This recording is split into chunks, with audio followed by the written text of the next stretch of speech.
Hey, welcome back to the series that we've been doing on Evermore. I've been going track by track to see if I can find a deeper meaning within each of the songs. Today we're on the next track, which is titled Coney Island featuring The National. So let's just get started.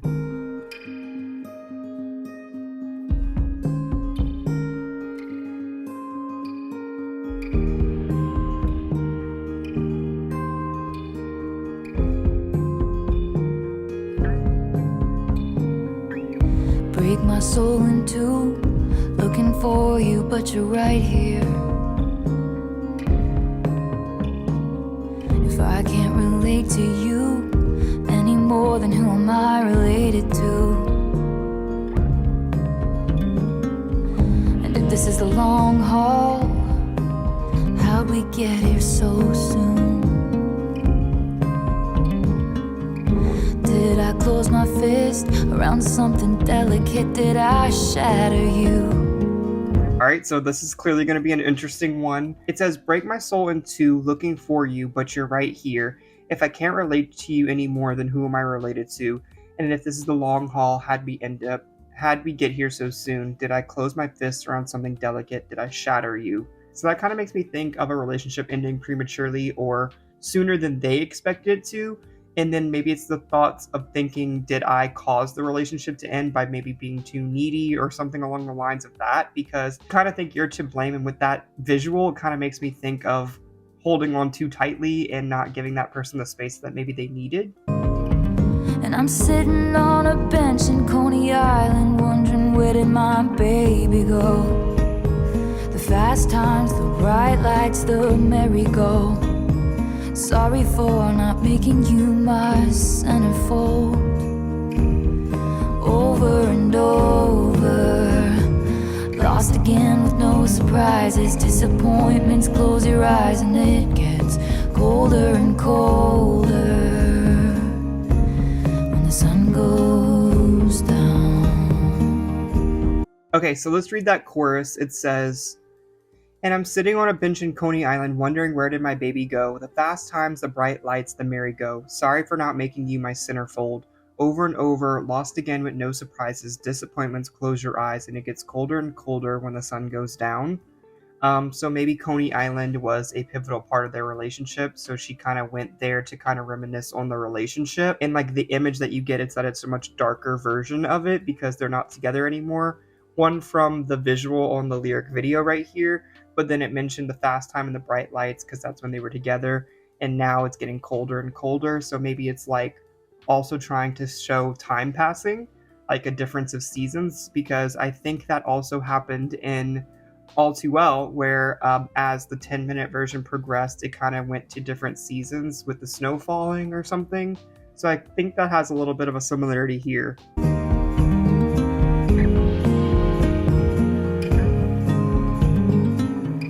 Question pounds my head. What's a lifetime of achievement?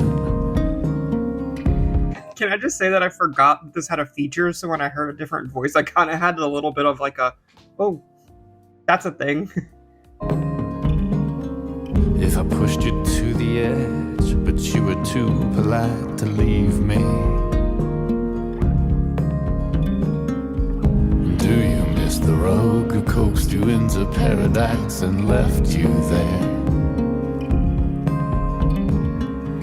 Will you forgive my soul? You're too wise to trust me and too old to care. Okay, so let me read that part. It says, the question pounds my head, what's a lifetime of achievement if I pushed you to the edge, but you were too polite to leave me? And do you miss the rogue who coaxed you into paradise and left you there? Will you forgive my soul when you're too wise and to trust me and too old to care? So I'm kind of having a little bit of an interesting time of trying to figure out exactly what this means. The part that sticks out the most is miss the rogue who coaxed you into paradise.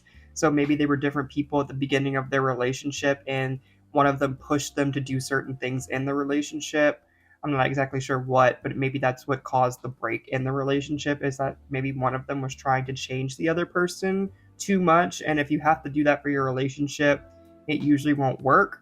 I do think you grow and change with your partner, but if you're one-sided trying to change someone, then that's not the person that you really should be with. And then it's also maybe saying that maybe they'll find forgiveness for each other later in life, because it's saying when you're too wise to trust me but too old to care, it's like you've gotten past the point to where it's not a fresh wound. Will you ever have it in your heart to like forgive me for whatever happened in this relationship?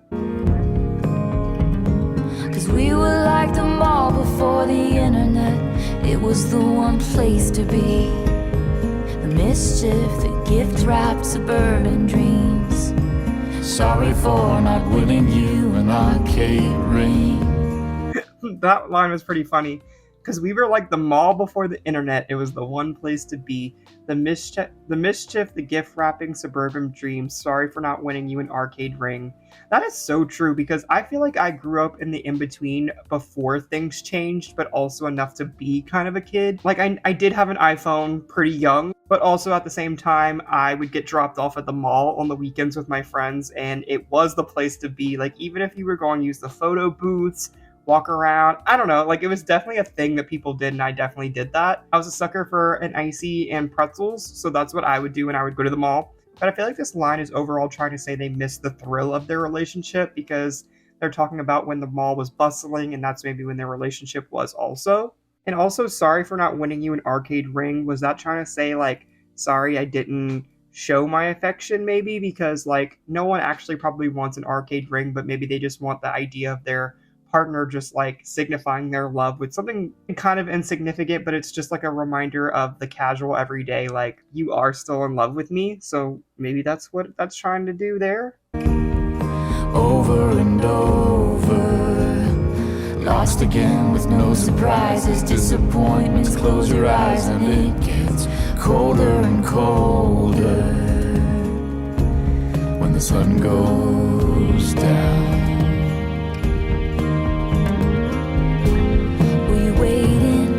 Spot in the tree line by the gold clock. Did I leave you hanging every single day? Were you standing in the hallway with a big cake? Happy birthday. Did I paint your bluest skies the darkest gray? The universe away. And when I got into the accident, the sight that flashed before me was your face.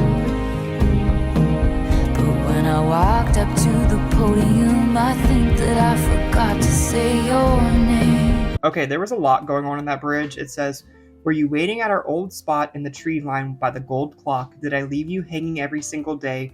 Were you standing in the hallway with a big cake? Happy birthday. Did I paint your bluest skies dark gray? A universe away. When I got into the accident, the sight that flashed before me was your face, but when I walked up to the podium, I think I forgot to say your name. Okay, so it's actually been a couple minutes, and I've been sitting with this bridge trying to decode whatever I can figure out, and I've come up with a theory that it's about previous points in her life, maybe, because trying to understand this as one event happening doesn't make sense. There's too many things to me for it to be one cohesive event. So I've come up with the idea that the old spot in the tree line by the gold clock reminds me of folklore. The old spot, the tree line, 7, gold clock. I don't know if it mentioned it, but it kind of reminds me of Invisible String and the idea of fate. So it kind of reminds me of folklore's theme. And it also reminds me a little bit of happiness, because it said when I'm above the trees, and it was like the retrospective of the relationship. And I feel like it's also doing that there. And then the next little subcategory that I'm grouping together is, were you standing in the hallway with a big cake? Happy birthday. Did I paint your bluest skies dark gray? Though it didn't mention the infamous color, that reminds me of red, Taylor's version, All Too Well. Don't know if there's anything thematically there, but it reminds me of that. And then when I got into the accident, I have no clue. I cannot come up with anything in that. I kind of tried to comb through the few songs that I know from each album, and I don't remember anything being called for an accident, so I don't know if there's any comparisons there. And then also, but when I walked up to the podium, I think I forgot to say your name. That kind of reminds me back of the lyric that I talked about, the ring in the arcade, about not showing your affection. So I don't know if this is Taylor Swift's perspective, but maybe she just realized that she didn't show that, or maybe the other person didn't show that partner that affection even there when it was time to thank everyone. Like because when you have an award speech, you're thanking everyone close to you or involved in a project. And maybe she forgot to say the name of the person that was important to her. Or maybe it was the opposite. Maybe the other person didn't, because If it has any connection to happiness, that person was so much older, so maybe it was like someone prestigious and they had an event. I don't know, but I do think it's about not giving the partner the affection that they deserve. I'm on a bench in Coney Island, wondering where did my baby go? The fast times, the bright lights, the merry-go. Sorry for not making you my centerfold. Over and over. I think I forgot to say it earlier too, but when it says centerfold, I forgot to mention that I definitely think of like a magazine centerfold, so it's sorry for not making you the main thing, the first thing that people see. Like, you're not the first thing on my mind. Once again with no surprises, disappointments. Close your eyes and it gets colder and colder. When the sun goes down, when the sun goes down, the sight that flashed before me was your face. When the sun goes down, but I think that I forgot to say your name over and over. Sorry for not making you mine, making you mine, making you mine, centerfold.